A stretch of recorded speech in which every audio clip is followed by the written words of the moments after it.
We are doing today a silver needle tasting. I have here in front of me 2 silver needles, both from this year. And between the two, both from this year, different villages, both through Ding though. And villages aren't too far. Village is about 20-minute drive away. One of the villages does have, I think, not significantly, but solidly higher elevation. But the other village is cheaper. So we have 2 teas here.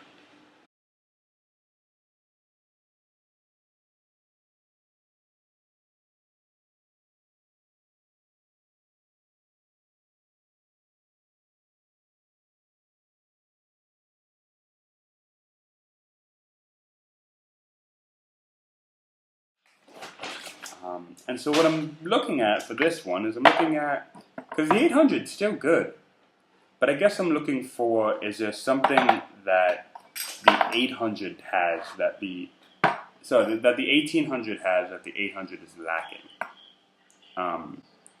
And I suspect what it's going to be is going to be the body. There's a white tea body, and it is a little hard. It is pretty hard to identify on its own. I don't think I can. Not yet. Hopefully after a few tastings like this, I'll be able to pick it up. But it's this kind of soft and actually a little bit hairy body. And when I mean hairy, I mean tea hairs. I don't mean like your uncle's chest hairs. Tea hairs. So of course this is white tea, and we're using boiling water.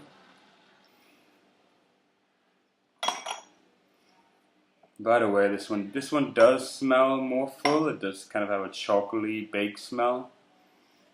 This one smells lighter, a little more like lemon custardy, sweet.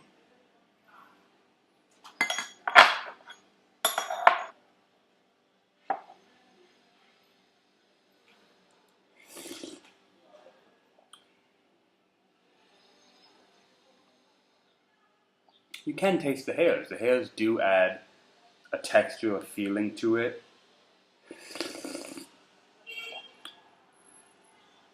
It's similar taste to Beetle Chuns can sometimes have this hairy flavor. I'm gonna wait till the second steep before I really start talking notes.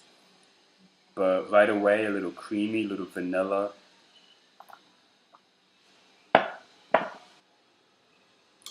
So there's less body, but it's not particularly a bad thing, I will say. It's not like, like when a Yensha lacks body, it's like, what is happening here? There's no body, what is this? When a white tea lacks body, it comes off a little more refreshing.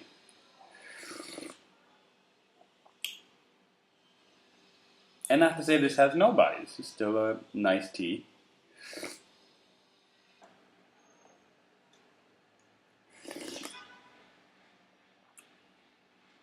And so right away what I'm seeing is that, well, we're only on the first steep. I caught this early. So I don't want to judge too prematurely. But as I hypothesized in the beginning, the 800 one just has a little more body. It's a little more full. And once again, this is a white tea body. And so it's by no means a heavy body, but it's, I guess, full. It's light but full. The 800 one is light, but the body is thinner, and it makes it more refreshing, which some people might like. But there is, I guess, as I'm kind of tasting the two and seeing what I enjoy, when it's a little lighter, a little less body, it tends to be a little more Baimudani, I guess. This is kind of a conversation about what you're looking for in Baimudan and what you're looking for in Silver Needle.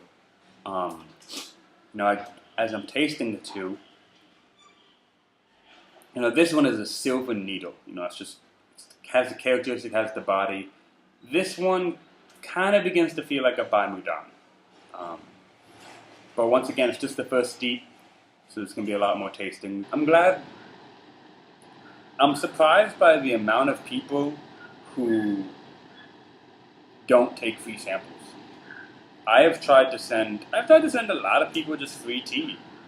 People on like, there's been a few times I've been on Reddit and we've been talking about like Bilo Chun, and somebody's been like, oh, I've never had Bilo Chun. I was like, I'll send you some Bilo Chun like for free, and then never respond, and they never respond. Um,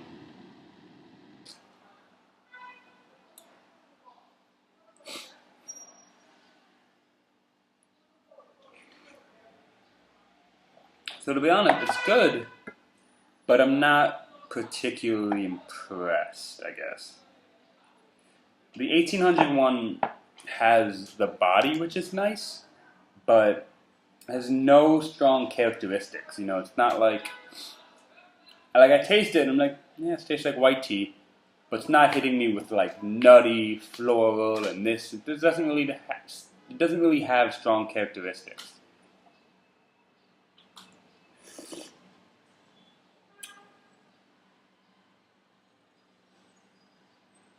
This one has less body. It's a little more refreshing, but there is a bit of a dryness at the end. You know, there's a this one, the 1800 one's kind of, you can say it's flawless. There's no big flaws. It's not great. There's no big, benefits, not great attributes, but it's not like any flaws. This one does have some dryness at the end. So on the one hand, I do see, white tea is great. White tea, I mean, to be completely honest, both of these white teas are good. Like, I'm being a little, I'm really diving deep and being picky and all that. It's what I do. I'm in China. But these are both good white teas. Oh, boom, fingers there. I do think the 1800 one does just have a little more body, a little more fullness that I like from a silver needle, but it is a little dull. The one on the left, the 800 one, the 800 one is, it's more of, it has a little more characteristics, but it's not so much a beneficial characteristics almost. It's refreshing, but it is a little drying and it is a little, not as much structure to the flavor.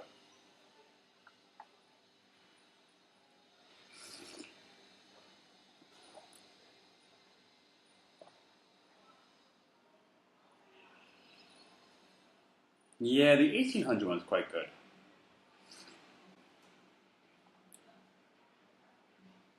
It's just full and soft, and you might develop more flavors later as the years go on. Like in a year, maybe not even as a year, but actually within a year, hopefully. Um, no, it's a solid tea. That's a good tea. Like I can see where people might like the 800 one because it is more refreshing. There is a little more of a clear characteristic to it. The flavor has a little more going on. But objectively, it's also a little more dry, a little more not pleasant.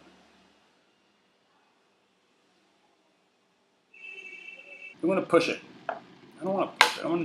I don't mind pushing. Like, then here's the other test, and I talk about this test so much.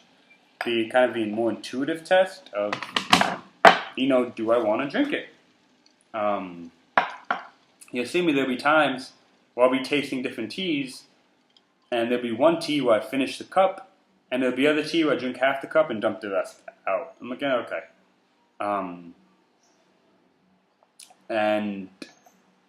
And so what that tells me, even if everything else, I really can't figure out which tea is better, that kind of subconsciously tells me, that's my subconscious telling me which tea it likes better.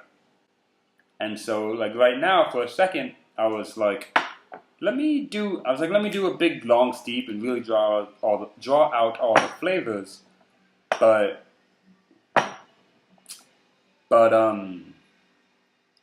then I was like, no, I want to drink this slowly. Like this is a tea that you want to drink slowly. It's actually nice. Now it's gotten brighter. that body has kind of gone away a little bit. Because the body, once again, was like a hairy body. And so it's actually gone away a little bit. And which has made the tea more refreshing.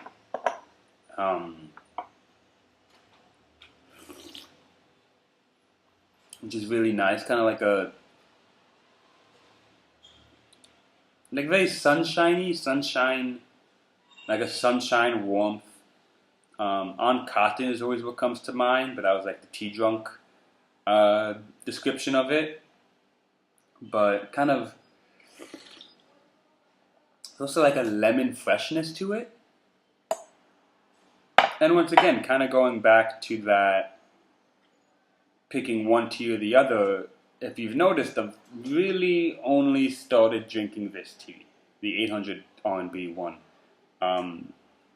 Like I'll be pouring this tea and I'll be like, I can like pour the other tea, and then my head will be like, nah, I'm fine, I get it. Once again, this is a good tea. Both are good teas. Both teas in the market would have a lot of fans, a lot of people who like it. But this one's a little more of what I'm going for. Once again, I think one more step up and it'll be a great tea. You know, I always talk about there's kind of two tiers. There's like 3 tiers. There's bad tea, good tea, and great tea. And this one definitely passes the the good tea level. And it's on the way to great tea. Actually, so when I was you know, I tend to talk down on new white tea. I think everyone kind of knows that. But I remember but I tend to talk down on new white tea. Partially because I want people to hear both sides. And obviously, but that being said, I did have you don't see it much, but when you do get old white tea, when you get old silver needle, it can be quite nice. The same people who made this had a 2015, so not even that old, 2015 silver needle, and it was quite nice. It's better. It is better. It is better. And it's always hard to talk about it's always hard to monetarily measure quality. Like, okay, it's better, but is it 1,000 R&B better? You know, maybe not. But maybe at the same time, like 1,000 R&B might be what it takes to get to this next level. And I think this also gets into demand. You know, this is when demand plays a big factor on the price, popularity. So what's probably going to happen next in my white tea exploration is I'm going to buy more expensive white tea. I'm going to look a little bit higher. I'm going to try silver needles from I've seen a few in the 2,500 price point. Obviously, I'm not going to buy a full gin right away. But I buy 100 grams, which again is still not cheap. But buy 100 grams, see what I feel, and see if there's a big increase in quality, or just not a big increase, but I just need that extra little. Just taking this and taking it that extra little step, really gonna make it a lot better.